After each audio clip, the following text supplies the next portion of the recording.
Anong sinasabi nyo? Na ang Batanes sa inyo? Kailan lang naging inyo ang Batanes? Mula pa, hindi pa ako sinisilang sa mundo. May kanta na kami mula Batanes hanggang Hulo. Wala pa ako sa mundo, may kanta ng ganyan. Ano yung sinasabi nyo, China, na sa inyo yung Batanes? Ay wow, ang galing nyo mag-claim. Ang bilis nyo mang-angkin. Tandaan nyo, hindi na ito panahon ng karton. Na ang soberanya ng Pilipinas pinamimigay noon. Bagong administrasyon na ngayon. Marcos na ngayon, hindi Digonggong. Kung dati, nung panahon ni Duterte, malaya kayong pumasok, lumabas sa soberanya ng Pilipinas at mabilis lang kayong umangkin na kung ano ang soberanya sa Pilipinas, ngayon hindi nyo na magagawa yan. Kung nung panahon ni Digong, si Digong mismo ang nagsasabi sa Pilipinas, sa Pilipino, ibigay ang West Philippine Sea, iba na ngayon. Kaya nga pinagdidiskitahan nyo na naman yung Batanes kasi nilalaban ni Pangulong Marcos na weak leader ko ang West Philippine Sea na hindi nagawa ni Digong noon. Diba? Si Duterte na sinabi nila strong, brave, the best hero, kung ano-ano pa ang sinasabi nila, lahat na ng magagandang pag-praise kay Digong, sa sobra niya ka-brave, sa sobra niya ka-strong, ang soberanya ng Pilipinas, ibigay na lang niya sa China. Ibigay na lang ang West Philippine Sea sa China, sa sobra ka-strong. Tinatakan niya yung isip ng Pilipino na maging duwag at huwag ilaban ang soberanya ng bansa. Natandaan mo?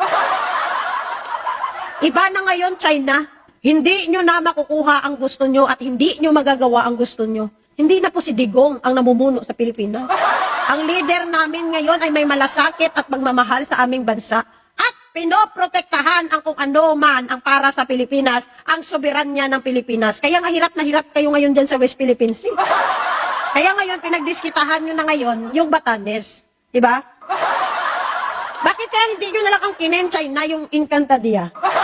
Yung Encantadia na lang ang kinin nyo. O di kaya yung yung kaharian ng Floresca. Baka sakali makita nyo dyan si Pedro Pinduco, di ba? O di kaya yung na lang, yung Golden Biringan City ng Pilipinas, yung may mga third eye lang ang makakakita. Yung mga pinatawag lang ng Biringan, yung makakapasok sa kanilang sa kanilang mundo. Baka gusto nyo yun. Di ba? Tigilan natin yung naratibo na ang Batanes ay sa China. Alam nyo mga ito nakakalungkot isipin at nakita sa comment section, may nag-post about Batanes na kiniklaim ng China. Alam nyo yung mga DDS na sa comment section. Andun sila pinaglalaban din nila yung naratibo. Alam nyo kung bakit nagkakaroon ng lakas ng loob ang China? Kung bakit ang lakas ng loob nilang mang-angkin ng soberanya ng ating bansa? Dahil din sa kapwa nating Pilipino ng mga traidor.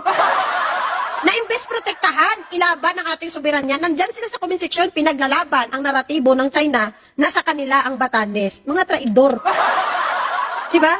Alam nyo, tigilan nyo yung pagiging panatikon nyo. Hindi ito tungkol sa kulay. Wala kulay-kulay. Ito pinag-uusapan dito, soberanya ng bansa mo. Bansa mo, bansang Pilipinas, lupang sinilangan nyo mga animal. Pwede ba wag nyong dalhin muna ang pagiging kulto nyo pagdating sa soberanya ng Pilipinas?